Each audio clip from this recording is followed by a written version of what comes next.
because I've always known this queen to be a fabulous woman, right? But tragedy happened. In order to take out the door to take my legs out. So my bottom half was shut.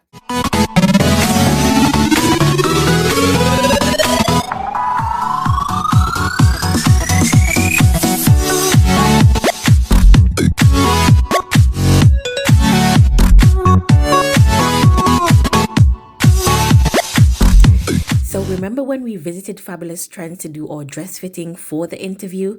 Well, I chose a dress, and today's episode you're gonna see how I actually was a fabulous guest on their Woman Empowerment Sundays, getting another opportunity to share my beautiful story with the world.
We're live right now.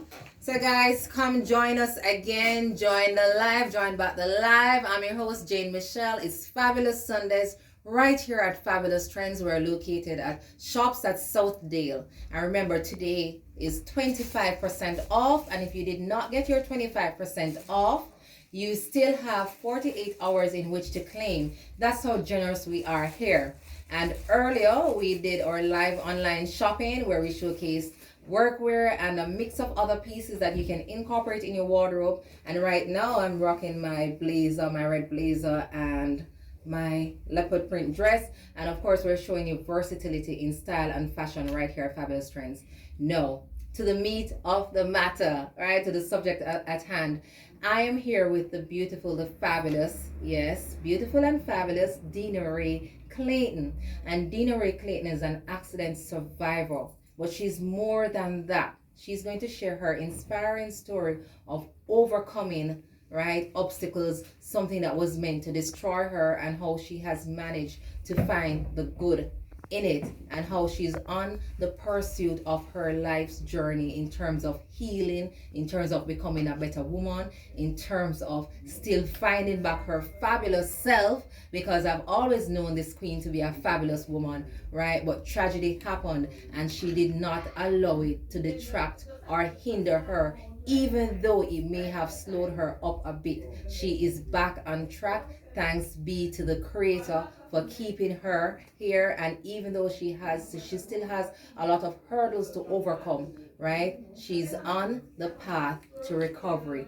deana-rae Clayton, welcome to Fabulous Sundays. Thank you for having me. Thank you for coming. And of course, guys, she's wearing her Fabulous Trendz dress, right? Yes. She don't have on the belt right now because we're not in a little relaxed mode, lunch just eat and bear things, right?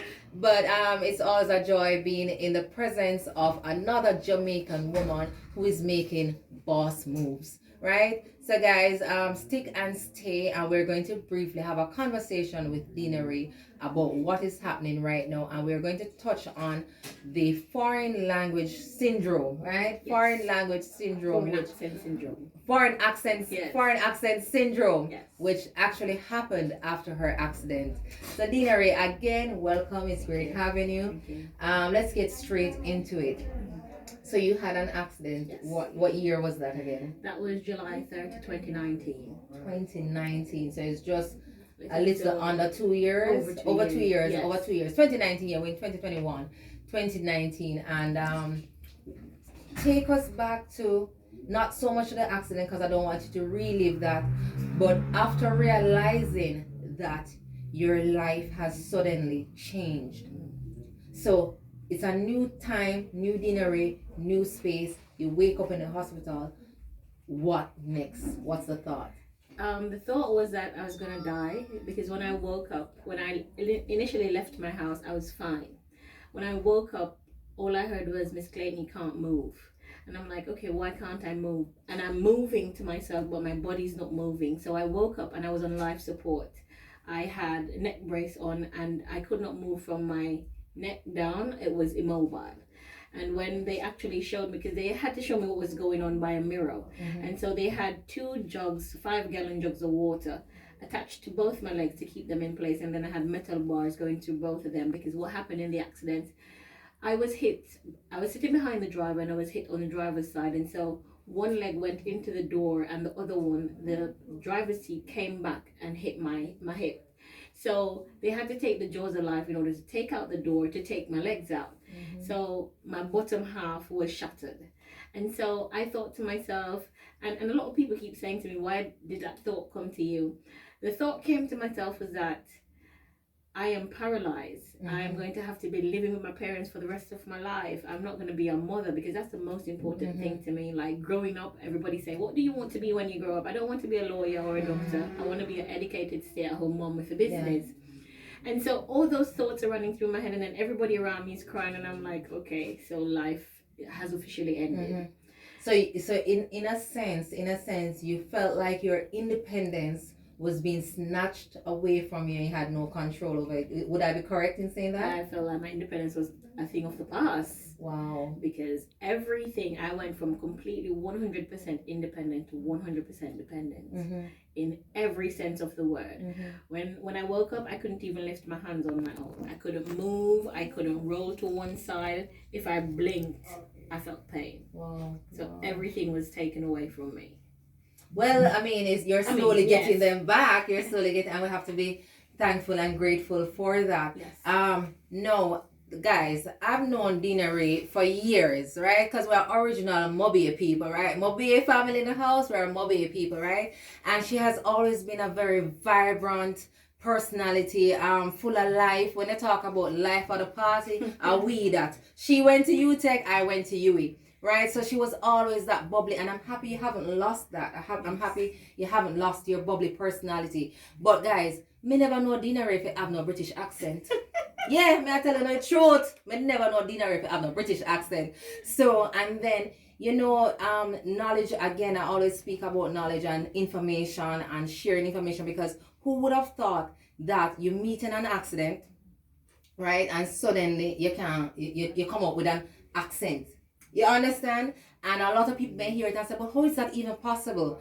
And I want you to touch briefly, because a lot of people who knew you back then, prior to the accident, would be surprised now hearing this British sounding accent coming from you, which I like. And most of the Jamaicans I always want to talk British, so it's like, me no know it work out. Now you're a favor some way, but share with our Fab family briefly how more about the foreign accent syndrome and how it connects with your accident. Okay, so in my accident, I suffered head trauma, and the head trauma actually caused a stroke. So when I got that stroke, there's a swelling that's in my brain between my motor skills and my language. So I woke up left-handed when I've been right-handed my entire life.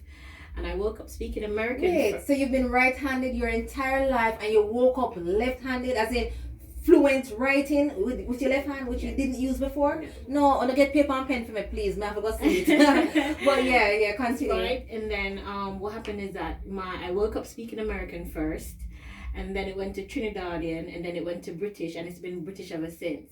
So what happened is that with foreign accent syndrome, it resets your brain. So what I have is permanent brain damage, and when the brain is damaged, it doesn't go back to what it was before. It just continues where it damages and goes on. It's just that with brain damage now, I have the foreign accent syndrome that is not supposed to last for more than 6 months, but mine is going 2 years. What my friends have told me over the past couple of weeks is that when I get really emotional, they hear the Jamaican chip in. However, talking to you now, in my ears, it's always Jamaican. I'm not speaking British at all. I only know it's British if somebody starts to talk to me in British, or if I video myself and I say, oh, that's how I actually sound. Wow. But it's never sounded British to me, not from day one. Even talking to you now, I'm talking like a regular person. And so there's no cure for foreign accent syndrome. You just have to hope that one day you wake up and it's back to normal. So is this particular syndrome, in terms of from your research and doctors that you've spoken with, is it novel here in Jamaica? Is there another case of it? And how common is it in general, like from your research? It's not very common. It normally happens for persons that are in traumatic accidents, persons that have done surgery on their larynx or brain damage or jaw. It's not widespread as in something that you can automatically get, but people out there have had it, and persons in Jamaica have experienced foreign accent syndrome but have met nobody that passes 8 months and they don't go back to their natural way of speaking. Understood. My neurologist said to me that if I want to go back to talking Jamaican, I'd probably have to do speech therapy. But Jane, nobody wants me to go back speaking at all. My parents said no to speech therapy. My other family members said no, we're okay with that. Yeah. But the thing is, what we did not know is that as I recover, the more I recover, the less I understand Patois. So if you're speaking to me fluently in Patois, I would just nod and smile, because half the words I don't know. You can't is it that you can't recognize, or you just not? It sounds like gibberish to me. Wow. So it sounds like you're speaking a whole different language if you just continuously speak the Patois. So if you start it off and then you put it into English in it, I can decipher what you're saying. But if you're talking straight Patois, I just nod and smile. I'll be like, okay, because I really can't understand it. Understood. All right, share with me briefly before we go. All right, so you have experienced this accident, and it has really taking your life on another path, so to speak. What are some of the gems you would have acquired along the way in terms of, even with your healing, like you could say, for other women out there who have suffered trauma and want to overcome? Because yes, it was horrific, but I'm so proud to see you, my sister queen, still here. You made it to our life, thank you. And you're here sitting and looking fabulous, and you're still being that voice, that deana-rae. So apart from the accident, nothing has really changed. Apart from the accent, nothing has really changed much about your personality, you know. But I want to know though, in terms of advice to other people overcoming obstacles. What's your message to them? Well, what I would say is that do not depend on anybody for your recovery. You have to accept the situation that you're currently in and be okay with it before you can move forward, because depression will knock at your door every day, all day, especially when you're used to a certain life and then you realize that half the things you're used to doing you can't do. And so what I try to tell people and motivate people is, you can get up and use me as an example, because I literally died and came back. And so I'm at a point where I wasn't always like this. There were times where I felt like I wanted to kill myself. There were times when I felt like I'm not going to have any purpose. There were times So when you actually went to that deep, I went to that deep, dark place. I lost a lot of friends, people that, family members, people that were close to me before my accident. Some of them I've not seen since my accident. So what was that conversation with yourself, with your inner self, that allowed you to pull through, so to speak? What was that conversation like? What did you said, boy, yes, deana-rae, me have to do it, me have to get better? What was that inner conversation? Because for you, from where you're coming to where you are now, there has to be some sort of strength that you had to pull on. I don't know where the strength came from, but I remembered it was a situation where I was out of the hospital, and they said when you get out of the hospital you probably will recover quicker. But I was at home and I was not feeling the need for visitors, but then they came, and I can't stop that because people care about me to some extent. But I had to be there smiling and behaving like I'm okay that you're here, when half the time I just didn't want to see anybody. And I can't, is it a case where you didn't want them to see you in this condition? Exactly, because I'm not used to it, and I just believe I don't want the pity. And then I can't cry because my parents feed off of my energy. So if they see me cry, they're gonna cry. So at night when everybody's asleep and I'm alone in the dark, I cry. And I was at a point where I said to myself, if I roll off the bed, probably something will rupture and I just die, because I was living in pain. And there was nothing that could stop my pain besides morphine, and that's not a drug I can get at home. And when I was just about to roll off the bed, I heard, I don't know if it's a conscience or it's a voice or if it's God, I don't know what I want to call it, but I heard a voice that says, not today. Wow. And so you literally attempted to roll yourself off the bed? I was ready to go. Because then even when my accident happened, what I saw and what I can remember from my accident is that all I could see was being pushed on a stretcher, and I was pushed on a stretcher and all I could see is a bright light. When I look up, I had to turn my face away from the bright light. When I looked on my left, there was a doctor because he was in a white coat. But when I tried to see his face, it's a bright light too, so I turned away. And then when I looked to my right, there was this dark man in a red Oxford shirt, and he kept rubbing me and holding my hand. deana-rae, you're going to be okay. deana-rae, you're going to be okay. And I believe, and when I say that to the doctors and to the nurses, they said nothing like that happened. So that is why I keep saying that I died and came back, because maybe that was my gateway, and God said not today. And because of that experience, and because of me being in the position where I heard that voice, it was a still voice. It's the same still voice I heard again before I rolled myself off the bed. And it said, the voice said, not today. And I just didn't move, and I literally felt a whole feeling come over me. And in that moment I decided that I'm gonna push. If I was supposed to die, I wouldn't have woken up. And if I'm still supposed to die every day, I'm not supposed to wake up. And with that, I pushed and I kept pushing, and I feel pain. Even talking to you right now, I'm in pain. I'm in pain 24/7. But I cannot let pain define me, just like how I can't let fear define me. And my beauty comes from within. And if your beauty comes from within, it doesn't matter what you look like on the outside. Being around me, being positive, understanding that people are people and you can only control you, gives me the motivation to continue every day, because I can't see myself sitting around laying just giving up on life. If God didn't give up on me, why should I give up on myself? That's not you. And I always say, like, every day we wake up, right, and there's life. It's God's way of saying, listen, I still have a mission for you. Your purpose has not been completed. Right? So that's how I feel. So the mere fact that you survived, and I see on your Instagram you call yourself a survivor, the mere fact that you survived means that there's a bigger purpose and mission on your life. And maybe maybe it's a case where you will have to take some time to really discover the essence of the new deana-rae. Patience. Patience. But at the end of the day, it's one step at a time. And as you grow and heal, you'll eventually become at least not so much become, but more so the woman that you've always aspired to be, the wife and the mother. You'll realize that they are still attainable. You said you always want to be a mom, and it's still attainable. You understand? Because guess what? This is a temporary thing. Right? You're on your legs, you're still walking, and you're still able to look fabulous. And that's what I love. So what's next for deana-rae? Well, what I'm trying to do is I started a YouTube channel, and the reason I started a YouTube channel is not just because I want a doctor out there to see me and say, deana-rae, come let me fix you, but I want it to be a platform where people can relate to me as a person, not like the celebrities telling you, oh, get up every day, be fabulous, whatever, but you can relate to me, and I can motivate you, because the accident is just the icing on the cake for the trauma I've been through. And so I want to be a motivational speaker. I want to empower women in every set of trauma, because at the end of the day, it doesn't matter what type of trauma, it leaves a scar, and you need to build from that. So besides that, what I'm trying to do is, I am an accountant by profession, and so that's the great thing about it. I have improved on numbers because of the brain damage. So I am all for small business owners and self-employed persons, just to educate them and to assist them in being tax compliant with their business. So all your taxes and accounting and all financial information. She's the plug. Okay. And where can they find you on social media? On social media, on Instagram, it's DC Accounting.